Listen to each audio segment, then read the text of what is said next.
have also Pradeep Jatta joining us here on the broadcast, and Mahroof is also with us right now. But Pradeep, how do we understand as far as now the balkanization call that has been made by the terrorists? They're sitting in Canada while the Prime Minister of that country is sitting right here in India. How do we understand this position?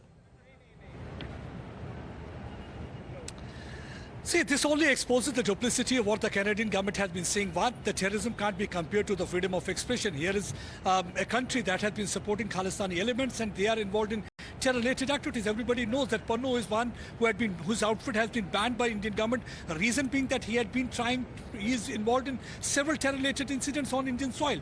And the second thing is that they have forgotten that Kanishka bombing, that how Indian aircraft was blown by these Khalistani terrorists in the past, because they are like the Frankenstein monster. The more you are going to feed them, they are going to create trouble for you. And similar thing is going to happen to the Canada also, because we have seen in the past also they had been supporting them, they are providing them refuge. But what is more important is that it was only handful of Sikhs those who participated in referendum, because they had asked for 50,000 to 60,000 to take part in that referendum for Khalistan. But that program was organized in Guru Nanak Dev Gurdwara Sahib in Surrey. But what really happened? Only 5,000 people turned up. That means people of Punjab, the Sikh community, they are no more interested in Khalistan, because they have already suffered it because of Pak-sponsored terrorism in the past, whether it was in 47 because of partition, whether it was in 84, whether it was later on. So they do not want to fall prey to any kind of propaganda being spread from across the border or by their stooge like Pannu. But unfortunately, the Canadian government is not acting against them. Every time they are trying to allow them to work and operate under the garb of freedom of expression or multiculturalism. Multiculturalism doesn't mean that you allow somebody to work against any particular country. And that's one of the reasons that Prime Minister Narendra Modi was able to send a very strong message to them that such kind of activity is not acceptable diplomatically even to India. But that time also we saw that he gave a bizarre kind of an explanation. But I think he had forgotten just Prime Minister Trudeau, when last time when the truckers had come honking on the streets of Toronto, why he had to flee from that area. That time he didn't call it a freedom of expression. He indulged in the crackdown on those elements. That time he was all out and with guns blazing, because trying India to was stop hosting the protest. G20, and that kind of welcome that was extended to all world leaders, including that of Canada as well. But Mahroof, can Canada anymore hide behind the excuse of free speech? Not really, but it'll take time. The reason is that Canadian politicians, Mr. Trudeau in the lead, tend to look at all these rowdy elements as part of a political constituency, and they expect them to provide votes in coming elections. And you may have noticed that in Mr. Trudeau's cabinet, there are one or two Sikh gentlemen with very strong anti-India views who are cabinet ministers in the Canadian cabinet. In addition to that, they are being funneled and fueled by the wealth that the Sikh community has raised in Canada. A similar example can go for anti-India sentiments in the UK.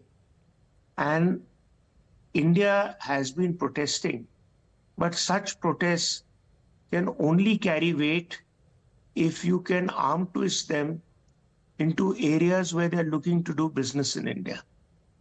It's very simple, that it's quid pro quo.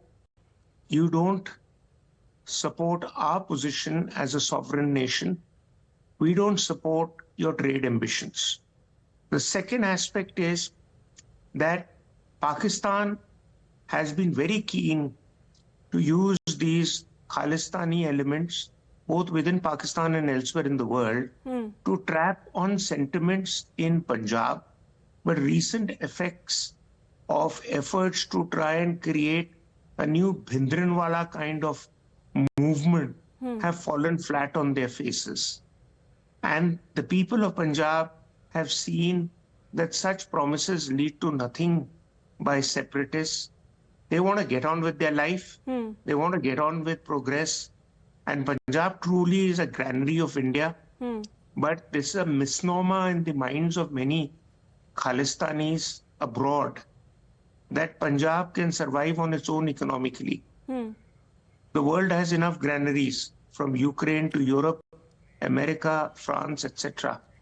So just about Punjab is going to be able to make money Right. by selling its grain within India, they are not going to be able to have enough funding to support their geopolitical ambitions in India. And Pakistan wants Punjab to break away from India so that then Kashmir is automatically delinked from mainland India. And this India will not allow in any circumstances. Pakistan's tried very hard over Kashmir. They can try harder over Punjab. But they are now totally sidelined. And the success of the G20 Of course, has shown we that will also nobody talk gives a about if damn. it further, would affect the relations between India and Canada, because when it comes to such kind of elements that have been harboring in other countries as well. If we talk about the statement recently that came in from the UK Prime Minister, he said that extremism at any cost will not be acceptable on the soil of United Kingdom, and similar sort of action that can be seen and also been taken as far as the Australian Prime Minister is also concerned, Anthony Albanese, especially when it comes to the Indian Prime Minister raising the concerns of several incidents that have been reported in Australia as well. Maruf, thank you very much for joining us here on the broadcast. To you as well, Pradeep, we will continue to track more developments that are coming in at this point. We head into